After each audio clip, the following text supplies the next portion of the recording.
میں جب سے بڑی ہوئی تھی میں نے اپنے ساتھ اماں کو ہی دیکھا تھا، اور ایک اماں ہی تھی جو مجھ سے محبت کرتی تھیں۔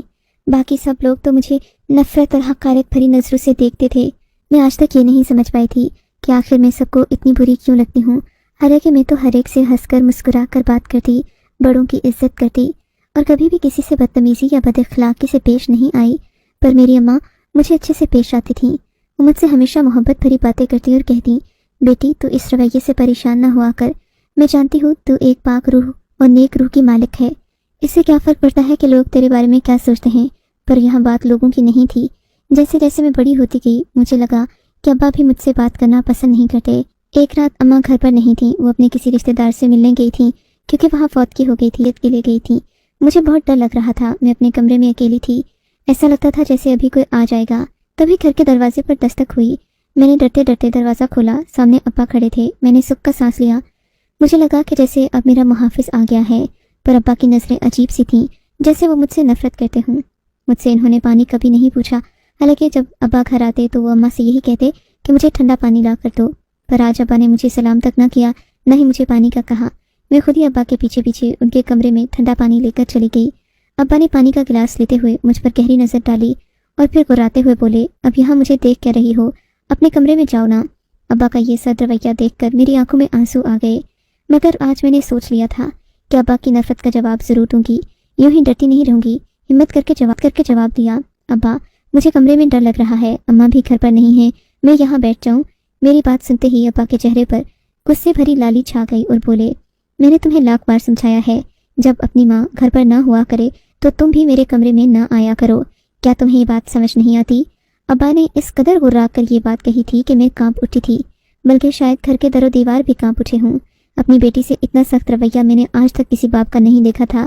میں روتی ہوئی اپنے کمرے میں آ گئی، میں نے کمرے کو کنڈی لگا لی اور رونے لگی، اماں کو یاد کرنے لگی۔ ایسا لگتا تھا جیسے میں اس گھر میں بالکل اکیلی ہوں۔ ابا کی مجھ سے اتنی نفرت مجھے سمجھ نہ آتی تھی، حالانکہ میری دوسری بہن ثانیہ بھی تھی جو کہ شادی شدہ تھی۔ ابا اس سے ہمیشہ محبت سے پیش آتے، اس سے اتنی نرم دلی سے باتیں کرتے، لیکن اگر میں ان کے سامنے چلی جاتی تو اسی وقت مجھ سے نظریں پھیر لیتے۔ مجھے ایک ایک کر کے ساری باتیں یاد آ رہی تھیں۔ تانیہ کو ہمیشہ عید پر نئے کپڑے لا کر دیتے اور میرے لیے یا تو کم قیمت کے کپڑے ہوتے یا پھر اماں اپنے پیسوں سے مجھے کپڑے بنا کر دیتی، یا پھر کسی سے کٹے ہوئے پیس سلوا کر میرے لیے الگ جوڑا بنوا لیتی۔ یہ سب رویہ میری سمجھ سے باہر تھا۔ میں نے خود کو شیشے میں دیکھا، میں خوبصورت تھی، میرا چہرہ بھرا بھرا، آنکھیں جھیل جیسی تھیں۔ مجھے تو اپنی خوبصورتی دیکھ کر ہمیشہ لگتا کہ میں کسی کے دل میں فوراً ہی سما جاؤں گی۔ ابھی وہ زمانہ شروع ہو گیا تھا، لیکن نہ جانے کہ اس سب کی نفرت سے مجھے محسوس ہوتا جیسے میں قابل نفرت ہوں، میں نے کوئی بہت بڑا گناہ کر دیا ہو۔ خیر میں کمرے میں رو ہی رہی تھی کہ اماں گھر آ گئیں۔ میں نے سکھ کا سانس لیا، کمرے سے باہر آئی اور اماں سے لپٹ کر رونے لگی۔ یہ دیکھ کر ابا کمرے سے باہر آئے اور بولے، ارے بیٹی تو تم سے 2 منٹ بھی دور نہیں ہوتی، اسے کہو کہ اپنے کمرے میں جائے، مجھے تم سے کچھ بات کرنا ہے۔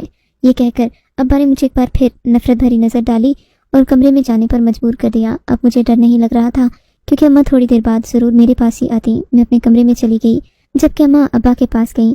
مجھے اطمینان ہو گیا تھا، مگر کافی دیر گزر گئی، اماں میرے کمرے میں نہیں آئیں تو سوچنے لگی آخر آج ایسا کیا ہو گیا کہ اماں میرے کمرے میں بھی نہیں آ رہی، کہیں اماں کو بھی مجھ سے نفرت تو نہیں ہو گئی، مجھے ضرور جا کر دیکھ لینا چاہیے۔ دل میں مجھے ڈر بھی لگ رہا تھا کہ کہیں ابا نے اپنے کمرے کے آس پاس منڈلاتے ہوئے دیکھ لیا تو مجھے اور زیادہ بے عزتی نہ کر دیں۔ پر ہمت کر کے کمرے کے باہر پہنچی، کمرے میں روشنی جل رہی تھی، اس لیے میں کھڑکی کے آگے کھڑی نہ ہو سکی۔ نیچے بیٹھ کر اماں ابا کی باتیں سننے لگی۔ ابا کی آواز آہستہ آہستہ بڑھتی جا رہی تھی، اب وہ دھیمی سی اونچی آواز میں بات کرنے لگے تھے۔ میں نے تمہیں کتنی بار کہا ہے اس منحوس کو میرے کمرے میں آنے سے روک دو، کچھ اونچ نیچ ہو گئی تو مجھ سے برا کوئی نہیں ہوگا، میں اسے کسی دن گلا دبا کر مار ہی نہ ڈالوں۔ ابا کی یہ نفرت انگیز باتیں سن کر میرا دل کانپ اٹھا تھا۔ آخر میں نے ایسا کیا کہ ابا کو مجھ سے اتنی نفرت تھی؟ یا اللہ مجھ پر رحم کر، ابا چلا رہے تھے۔ پھر ابا نے ایک ایسی بات بولی کہ میں خود سوچنے پر مجبور ہو گئی، حالانکہ میں نے ایسا کام کبھی نہیں کیا تھا۔ ابا اماں پر چلا رہے تھے کہ یہ میرے بیٹے کی قاتل ہے، اسی نے میرے بیٹے کی جان لی ہے، اسی کی وجہ سے میں آج اپنے بیٹے سے دور ہوں، ورنہ آج میرا بیٹا میرے پاس ہوتا، میرا سہارا ہوتا، میرا بازو ہوتا۔ ابا بار بار یہی باتیں کر رہے تھے۔ پھر ابا نے اماں سے کہا کہ اس لڑکی کی شادی کر دو، اس کے لیے کوئی نہ کوئی رشتہ ڈھونڈو تاکہ یہ گھر سے جائے، اس کی نحوست کی وجہ سے میں آج اس مقام پر پہنچا ہوں، اس نے میری سب سے بڑی خواہش پر پانی پھیرا ہے، اگر یہ ہماری زندگی میں نہ آئی ہوتی تو آج میں بہت خوش ہوتا، میرا بیٹا میرے پاس ہوتا۔ مجھے ابھی بھی اماں کے آنے کا انتظار تھا۔ میں جانتی تھی وہ مجھ سے یہ بات چھپا لیں گی، مگر پھر بھی کوئی نہ کوئی معلومات تو مل ہی جائے گی۔ مگر رات کا 1 بج گیا، اماں نہ آئیں تو میں ایسے ہی سسک کر سونے کے لیے لیٹ گئی۔ صبح میری آنکھ کھلی تو اماں نے پہلے ہی گھر میں تیاریاں شروع کر رکھی تھیں۔ گھر میں صفائی ہو رہی تھی، نئے پردے، نئی چادریں اور سب کچھ نیا لگ رہا تھا۔ میں اماں کو یہ دیکھ کر حیران رہ گئی کہ وہ خود بھی کافی تیار ہو رہی تھیں۔ انہوں نے بھی اچھے کپڑے زیب تن کر رکھے تھے۔ میں حیرت زدہ ہو کر اپنے بستر پر بیٹھی ہی تھی کہ اماں کمرے میں داخل ہوئی اور بولی، تو ابھی تک تیار نہیں ہوئی؟ کس بات کی تیاری اماں؟ میں نے پوچھا۔ آج تمہیں رشتے والے دیکھنے کے لیے آ رہے ہیں میری پیاری بیٹی، اماں نے آ کر مجھے سینے سے لگایا اور مجھے بہلانے لگیں۔ اماں کیوں؟ مجھ سے ایسی کیا خطا ہوئی کہ اتنی جلدی میری شادی کر رہی ہو؟ بیٹی، لڑکیوں کو تو اگلے گھر جانا ہی ہوتا ہے، تم اس بات کو برا نہ مانو، یہ تو تمہارے بھلے کے لیے ہم سوچ رہے ہیں، ورنہ تم تو جانتے ہو آج کل لوگ خرچے کے ڈر سے بیٹیوں کی شادی ہی نہیں کرتے۔ اماں نے مجھے کچھ ایسا باتوں میں لگایا کہ میں سوچنے پر مجبور ہو گئی کہ شاید واقعی ابا بھی میرے بھلے کے لیے ہی کہہ رہے ہوں گے، اس لیے میں بھی خاموش ہو گئی اور اماں سے تعاون کرنے لگی۔ تھوڑی دیر بعد اماں نے مجھے اپنے کمرے میں بلایا، ایک اچھے سے کپڑے پہننے کو دیے اور کہا کہ مہمانوں کے سامنے تمیز سے بیٹھنا، زیادہ بات چیت نہیں کرنا اور اپنی نظریں جھکا کر رکھنا۔ اماں کے دیے ہوئے ہدایات پر عمل کرتے ہوئے میں رشتے والوں کے سامنے گئی تھی، مگر یہ لوگ مجھ سے بات چیت کرنا چاہ رہے تھے، بار بار مجھ سے عجیب و غریب سوالات کرتے اور کہتے کہ تم اتنی خوبصورت ہو، کیا تم نے کبھی کسی سے دوستی نہیں کی، کیسے لڑکے پسند ہیں؟ یہ باتیں سن کر میرا دل ٹوٹ گیا تھا۔ کیا یہ لوگ مجھے بری لڑکی سمجھ رہے تھے، جبکہ میں ایسی نہیں؟ میری خوبصورتی دیکھ کر کہنے لگے کہ ایسی خوبصورت بہو ہی ہمیں اپنے بیٹے کے لیے چاہیے تھی۔ میں نے اماں کو بتایا کہ مجھ سے ایسی ویسی باتیں کر رہے تھے۔ اماں ہنس کر بولی، تو اتنی خوبصورت ہے اسی لیے سب تجھ سے ایسا ہی پوچھتے ہیں، ورنہ اور کوئی بات نہیں۔ رشتے والے چلے گئے، جبکہ میں ان کے سوالوں میں الجھ کر رہ گئی تھی۔ صرف رشتے والوں نے ہی نہیں، اور بھی ایسے کئی لوگ تھے جنہوں نے مجھ سے ایسے سوالات کیے تھے جو مجھے پریشان کر دیتے تھے۔ جب بھی اماں مجھے رشتہ داروں سے ملنے نہیں دیتی تھیں، کہیں شادی بیاہ ہوتا یا میلاد کی محفل ہوتی، میں وہاں جانے کی بات کرتی تو اماں کہتی کہ تو وہاں مت جا، لوگ تجھے تنگ کریں گے۔ اب میری سمجھ میں آیا تھا کہ لوگ مجھے کیوں تنگ کریں گے۔ مجھ سے عجیب و غریب سوالات پوچھ کر سب یہی سمجھتے کہ اصل میں وہ میرے کردار کی تصدیق کر رہے ہیں، پر ایسا نہیں تھا۔ بات کچھ اور تھی، کیونکہ میں تو اول دن سے ہی اپنے گھر میں قید رہی تھی۔ میں نے آج تک کسی لڑکے کا منہ نہیں دیکھا تھا۔ پھر ایسا کیوں تھا؟ سب کو لگتا تھا کہ میں ہی بد کردار ہوں، میرا کردار اچھا نہیں ہے اور میں چاہ کر بھی ان لوگوں کے دلوں میں جگہ نہیں بنا سکتی۔ بہرحال وہ دن گزر گیا۔ بڑا خوبصورت دن تھا جب میں نے اچھے کپڑے پہنے ان لوگوں کے سامنے گئی، ان کے سوالوں کے جواب دیے۔ میں خوش تھی کہ شاید میری شادی ہو جائے گی تو اگلے گھر میں مجھے محبت ملے گی، کیونکہ ان لوگوں نے مجھ سے کافی خوش اخلاقی سے بات کی تھی۔ اماں بھی خوش تھیں، بولیں کہ میری بیٹی کا بیاہ ہو جائے گا تو بہت سکھی رہے گی، اس گھر میں تو میں تجھے تیرے رشتہ داروں سے بھی نہیں ملوا سکتی، سبھی لوگ تجھ سے نفرت کرتے ہیں۔ میں خاموش ہو جاتی، مجھے اب اپنی نفرت کا سبب جاننا تھا، پر ایسے نہیں۔ میں پہلے شادی ہو کر دوسرے گھر جانا چاہتی تھی، اس کے بعد میں لوگوں سے پوچھتی ملتی جلتی تو وہ مجھے سب کی کچھ بتا دیتے۔ فی الحال تو اماں کی قید میں تھی، اماں نے مجھے سب سے چھپا کر 7 پردوں میں رکھا ہوا تھا۔ اماں تو خاموش ہو گئی، پر میں سمجھ نہیں پائی کہ میں محلے بھر میں بدنام کیوں ہوں۔ میں نے تو جب سے ہوش سنبھالا ہے آج تک کسی کو نظر اٹھا کر نہیں دیکھا، پر لوگ مجھ سے اتنی نفرت پھر بھی کرتے تھے۔ بہرحال بات ختم ہو گئی، میں اپنی زندگی میں آگے بڑھ گئی تھی، کیونکہ ان رشتے والوں کو نہ ہی میں نے دیکھا تھا، نہ مجھے ان سے کوئی خاص لگاؤ تھا، یعنی میں نے اپنے ہونے والے شوہر کو نہیں دیکھا تھا تو مجھے کوئی ملال بھی نہیں تھا۔ بہرحال اماں نے دوبارہ میرے رشتے کی تلاش شروع کر دی۔ ابا بھی ان باتوں پر کافی خفا ہوتے، کہتے کہ دیکھو اس کا تو ابھی تک ایک رشتہ بھی نہیں ہو پایا، جبکہ میری بیٹی تانیہ کے رشتے آتے تھے تو فوراً ہی وہ لوگوں کو پسند آ جاتی تھی۔ ابا کی نفرت بھری باتیں سن کر میرا دل کٹنے لگتا، پر میں خاموش رہتی، کیونکہ میں جانتی تھی میرے بولنے سے کچھ بھی تبدیل نہیں ہوگا۔ 1 ہفتے کے بعد اماں میرے لیے دوسرا رشتہ لے کر آ گئی۔ میں پہلے کی طرح سج دھج کر ان لوگوں کے سامنے گئی۔ انہوں نے مجھے دیکھا اور فوراً ہی پسند کر لیا، کیونکہ میں بہت خوبصورت لگ رہی تھی۔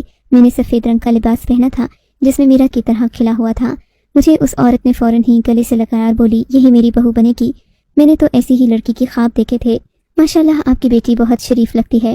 اماں کی باتیں سن کر میری مزید تعریفیں کرنے لگیں، پر ہمیشہ کی طرح وہی ہوا جس کا ڈر تھا۔ اگلے دن ان لوگوں نے کہا کہ ہم آپ سے مل کر ایک ضروری بات کرنا چاہتے ہیں۔ اماں بھی ڈر گئیں۔ یہ سن کر اماں کافی پریشان ہو گئیں، پر انہوں نے مجھ پر یہ بات ظاہر نہیں کی۔ اگلے دن ہم ان کا انتظار کر رہے تھے، پر وہ پورا خاندان پہلے کی طرح نہیں آیا، صرف بڑی عورت یعنی میری ہونے والی ساس اماں سے ملنے آئی تھی۔ مجھے دیکھ کر انہوں نے سرسری سی نظر ڈالی اور بولی، بیٹی تم جاؤ اپنا کام کرو، مجھے تمہاری ماں سے کچھ بات کرنا ہے۔ وہ مجھے وہاں کھڑا دیکھ کر مجھ سے صاف انداز میں کہنے لگیں، تو مجھے ایسا لگا جیسے وہ اماں سے کوئی راز کی بات کرنے آئی ہوں۔ میں وہاں سے بظاہر تو چلی گئی، پر میری نظریں دروازے کی طرف، تبھی میں نے آ کر راہداری کی بجلی بند کر دی۔ اب راہداری میں مکمل اندھیرا تھا۔ میں کمرے کے باہر کھڑی ہو کر اماں اور اپنی ہونے والی ساس کی باتیں سن سکتی تھی۔ خدا جانے کیا کیا باتیں ہو چکی تھیں۔ پر جب میں گئی تو وہ عورت یعنی کہ میری ہونے والی ساس اماں سے کہہ رہی تھی کہ ایک بار آپ اپنی بیٹی کا ٹیسٹ کروا لیں، ہمیں یقین ہو جائے گا۔ اماں کہتی کہ بہن آپ کیسی باتیں کر رہی ہیں، وہ میری بیٹی ہے اور مجھے اس کے لیے کسی قسم کی ٹیسٹ کروانے کی ضرورت نہیں ہے۔ مجھے اس کے کردار پر مکمل یقین ہے۔ اور آپ کو کیا لگتا ہے کہ ایسا ٹیسٹ کروانے سے کیا میری بیٹی کا کردار آپ کی نظر میں صاف ہو جائے گا؟ اگر آپ نے لوگوں کے کہنے پر میری بیٹی پر یقین کر ہی لیا ہے کہ وہ ایسی ہے تو پھر ان سب چونچلوں سے کوئی فرق نہیں پڑتا۔ اماں ان کی باتیں سن کر کافی پریشان ہوئی تھیں۔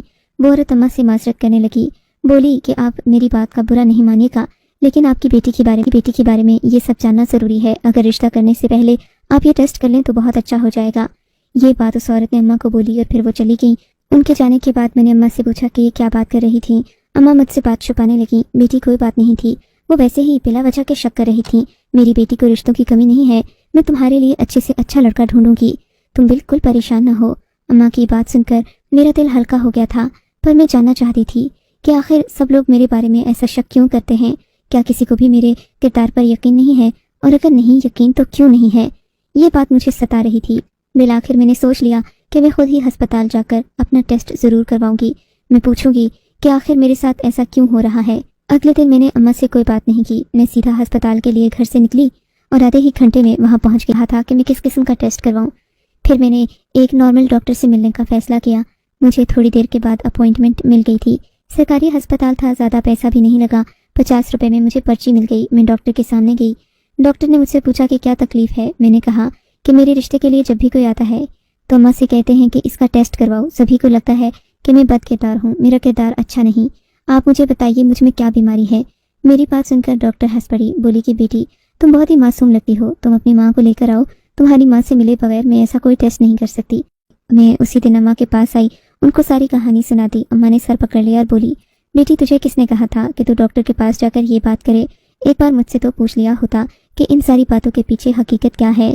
میں نے اماں سے پوچھ لیا، اماں اگر تم بتا دیتی تو مجھے کوئی ضرورت نہیں تھی، بتاؤ سب لوگ میرے بارے میں ایسا کیوں کہتے ہیں؟ میری بات سن کر اماں نے جو بات مجھے بتائی اس نے میرا دل بھی توڑا اور اماں سے محبت کرنے پر مجبور بھی کر دیا، اور مجھے یقین ہو گیا کہ ماں واقعی ماں ہوتی ہے اور بہن کا رشتہ بھی بڑا ہی انمول ہے۔ بیٹا یہ 18 سال پہلے کی بات ہے، جب میری شادی نئی ہوئی تھی۔ میرے لیے زندگی آسان تھی کیونکہ میں ایک عزت دار گھرانے میں بیاہ کر آئی تھی، پر میری بڑی بہن جس کی عمر 30 سال ہو چکی تھی وہ اپنے گھر میں خوش نہیں تھی۔ خوش کیسے ہوتی؟ اس کی شادی ہی نہیں ہوئی تھی، ابا نے اسے نہ جانے کیوں اپنے گھر پر ہی بٹھا رکھا تھا۔ خیر اس کی شادی کے لیے جب بھی کوئی رشتہ آتا ابا منع کر دیتے، کوئی نہ کوئی بہانہ کرتے۔ تب میری بہن نے سوچا کہ میں اسی طرح ماں باپ کے گھر بڑی بوڑھی ہو جاؤں گی، اس سے اچھا ہے کہ میں کسی کم ذات میں ہی شادی کر لوں، کیونکہ ابا کا خیال تھا کہ وہ راجپوت ذات کے علاوہ کسی اور میں بہن کی شادی نہیں کریں گے۔ خیر میری بہن نے ایسا ہی کیا، ایک ایسے لڑکے سے شادی کر لی جس کو ابا اپنی نظر میں کمی سمجھتے تھے، پر میرے خیال میں تو وہ ایک بہترین انسان تھا۔ خیر شادی ہو گئی، میری بہن اپنے گھر چلی گئی، پر وہاں جا کر ایک اور مصیبت اس کا انتظار کر رہی تھی۔ میری بہن جلد ہی امید سے ہو گئی تھی، اسے ڈر تھا کہ کہیں ایسا نہ ہو دوسری بار وہ اپنا بچہ پیدا نہ کر سکے، سو اس نے جلدی بچہ پیدا کرنے کی سوچی۔ لیکن جب وہ امید سے تھی تو اسے اپنے شوہر کا ایک اور روپ پتہ چلا جسے خامخواہ بیٹا ہی چاہیے تھا۔ بس پھر کیا تھا، بہن کی تو جیسے مانو سر پر بنائی تھی۔ وہ سوچتی پریشان ہوتی کہ کیا کروں۔ انہی دنوں میں بھی امید سے تھی، میرا بھی وہی مہینہ چل رہا تھا جو کہ میری بہن کا تھا۔ خوش قسمتی سے ہم دونوں کے ہاں ولادت ایک ہی دن ہوئی تھی۔ میں نے اپنا بیٹا اپنی بہن کی گود میں ڈال دیا اور اس کی گود سے اس کی بیٹی تمہیں گود لے لیا۔ گھر میں نے کسی کو نہیں بتایا کہ میں نے اپنا بیٹا اپنی بہن کو دیا ہے، بلکہ سب نے یہی سمجھا کہ میرے بیٹے کو ہسپتال میں تبدیل کیا گیا ہے، پر میں نے تمہیں بہت محبت سے پالا۔ سب نے مجھ سے بہت کہا کہ تم اس لڑکی کو چھوڑ دو، یہ ہمارا خون نہیں ہے، پر میں نے تمہارے لیے بہت اچھی زندگی سوچ رکھی تھی، میں کیسے تمہیں ان بے رحم دنیا والوں کے حوالے کر دیتی۔ میں نے تم کو پالا پڑھایا، لیکن کبھی اپنی اولاد سے کم نہیں سمجھا۔ تم میری بہن کا خون ہو، میں کسی کو یہ بات نہیں بتا سکتی، پر اب لوگوں کو لگتا ہے کہ تم نہ جانے کس نسل کی ہو۔ جنہیں شک ہے کہ تم میری بہن کی اولاد ہو، انہیں لگتا ہے کہ میری بہن چونکہ گھر سے بھاگ کر گئی تھی سو تم بھی ایسا ہی کرو گی، حالانکہ یہ تو انسان کے کردار، تربیت اور حالات پر منحصر ہے۔ ویسے بھی گھر سے بھاگنا کوئی جرم نہیں، زنا کرنا جرم ہے، جو کہ میری بہن نے نہیں کیا۔ وہ تو ایک اعلیٰ کردار کی مالک لڑکیوں کرتی، اپنے باپ کا انتظار کیوں کرتی کہ وہ اس کی شادی کرے؟ حقیقت تو یہ ہے کہ والدین اولاد کو اس نہج پر لے آتے ہیں کہ وہ ان کے خلاف جا کر فیصلے کریں اور پھر اپنی ہی اولاد کو کوستے پھرتے ہیں کہ انہوں نے گناہ کر لیا، حالانکہ یہ سراسر غلط ہے۔